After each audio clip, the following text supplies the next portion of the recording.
kesulitannya, meskipun dia satu area yang sama, tapi kekerasan panahnya itu berbeda-beda. Pak, sekecil ini itu sekali sebulan aja udah cukup untuk menangkal malaria. Awas, awas, mama!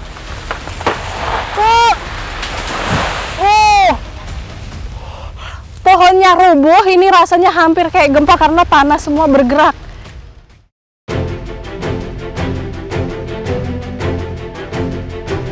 Asmat, negeri yang dipeluk rawa, diselimuti kabut, dan dijaga oleh hutan bakau.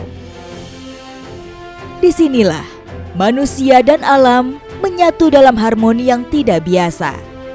Bagi warga Asmat, rawa bukan sekedar genangan air. Dia adalah urat nadi kehidupan.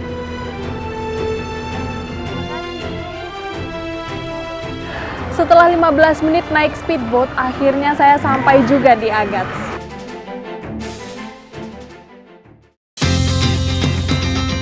Kabupaten Asmat secara geografis terletak di bagian selatan Provinsi Papua Selatan. Masyarakatnya hidup di atas lumpur, membangun rumah panggung, dan menggantungkan hidup pada kekayaan alam. Warga Asmat hidup dari sebuah proses adaptasi alam dan sejarah panjang, hingga kemudian membangun sebuah tatanan sosial.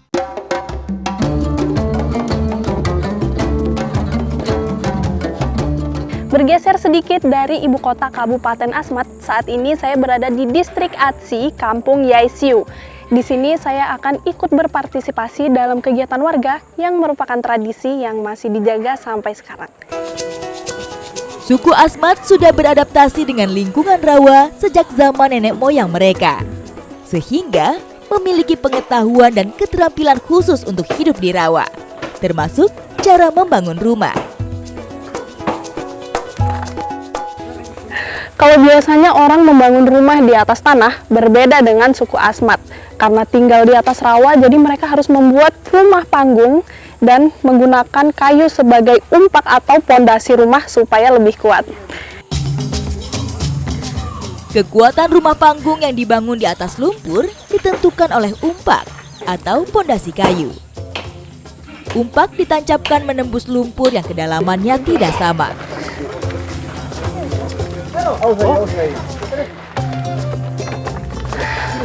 Ini karena kondisi tanahnya lunak, jadi mempermudah untuk bisa memasang umpak ini. Dan ini kita semua gotong royong buat mendorong turun sampai mentok, sampai nggak bisa diturunin lagi nih umpaknya. Umpak merupakan balok kayu berukuran besar yang umumnya terbuat dari kayu besi. Jumlah dan jarak umpak disesuaikan dengan kebutuhan rumah yang akan dibangun.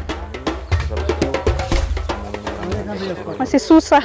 Jadi ini kalau susah memang kayunya digoyang-goyangin untuk membuat lubangnya lebih lebar supaya lebih mudah untuk menurunkan kayu. Kedalaman tempat menancapkan umpak berbeda-beda, sehingga tidak ada patokan tentang seberapa dalam umpak menembus bumi. Mereka mengukur kedalaman dan kekuatannya hanya dengan perkiraan.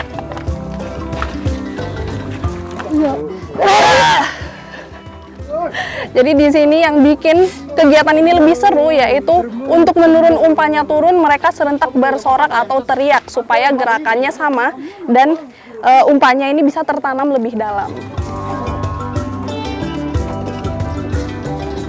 Oke, permisi ya.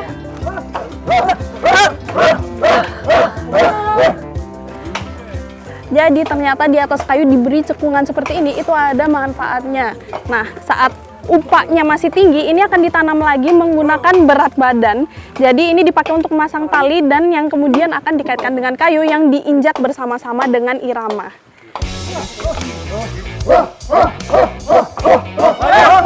Sorak-sorai masyarakat Asmat menambah semangat saya hari ini. Seperti ini dia contohnya. Jadi nanti kita akan lompat berirama sambil berteriak.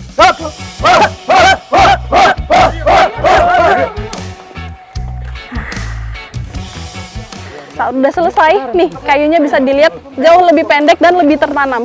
Ini meskipun digoyang-goyang, dia nggak akan bergoyang karena udah kokoh. Untuk menancapkan kayu sebesar ini, masyarakat bergotong royong mengerahkan seluruh tenaganya. Sudah lurus. Umpak kayu besi merupakan jenis kayu solid yang sangat keras dan berat. Kayu ini bisa bertahan puluhan bahkan ratusan tahun dalam kondisi terendam lumpur dan air pasang surut. Meskipun semua dilakukan secara manual, namun pengalaman sudah membimbing masyarakat Kampung Yasiu dalam hal mendirikan rumah di atas lumpur. Saat bertemu dengan dasar yang keras, umpak tidak perlu ditanam begitu dalam. Sebaliknya, saat menembus lumpur, mau tidak mau umpak harus terus didorong hingga benar-benar berdiri kokoh. Dibangun di atas lumpur, rumah suku Asmat dibangun dengan model yang sudah mengadaptasi kemajuan zaman. Namun, masih ada satu rumah yang masih berdiri sesuai dengan identitas budaya yang mereka anut.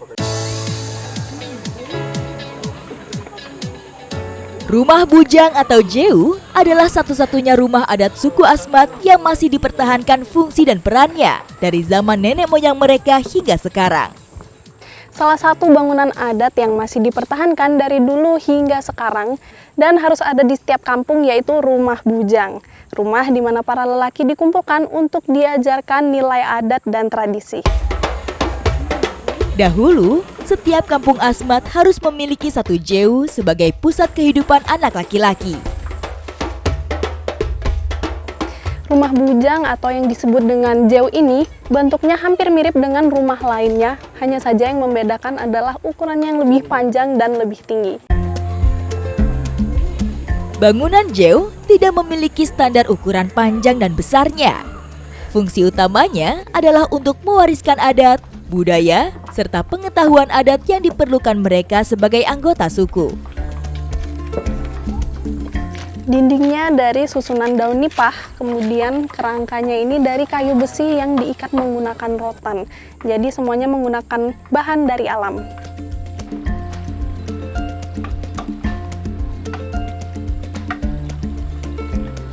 Sama seperti di ibu kota Kabupaten Asmat, nah di distrik Atsi ini rumah-rumahnya juga dibangun rumah panggung karena memang menyesuaikan dengan kondisi geografis. Jadi saat air sungai naik ataupun banjir, rumah-rumah di sini akan aman.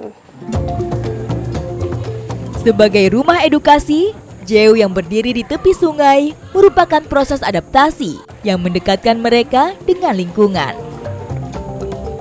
Selain itu, untuk bangunan adat seperti jeu ini memang dari dulu secara turun-temurun dibangun menghadap ke sungai untuk mempermudah kegiatan masyarakat yang memang terpusat di sungai. Salah satu kegiatan yang dilakukan di rumah bujang ini adalah sebagai tempat untuk masyarakat berkumpul dan mengukir bersama. Nah, ini adalah salah satu contoh yang sudah jadi. Ini adalah ukiran tifa. Ada burung cendrawasihnya dan di atas ini adalah bahasa sapaan yang digunakan di seluruh Asmat yaitu dormom. Seni ukir kayu merupakan pengetahuan dan keterampilan yang dimiliki kaum pria suku Asmat. Mereka percaya mengukir bisa menjadi mediator yang menghubungkan kehidupan masyarakat dengan leluhur.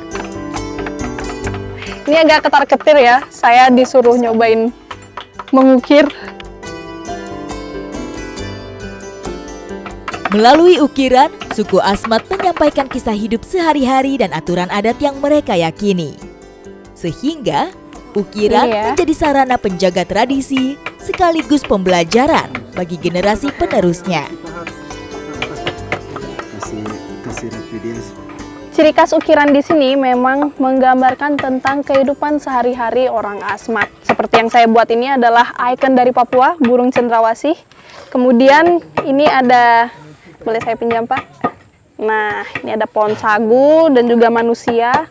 Ada juga yang membuat kehidupan di atas rawa. Pokoknya semua menggambarkan kisah sehari-hari ya. Ukiran hewan, pohon, dan manusia mencerminkan kepercayaan mereka terhadap kekuatan alam. Jeu adalah pusat pelatihan dan pendidikan bagi laki-laki muda. Melalui jeu, Suku Asmat juga memberi pesan tentang gender, sehingga mereka mempersiapkan generasi yang tetap memelihara peran dan adat secara turun-temurun.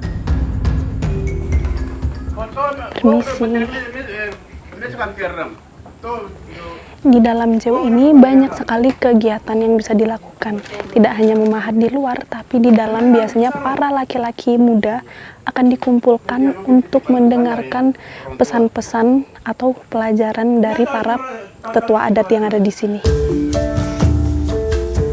Jeu merupakan rumah inisiasi.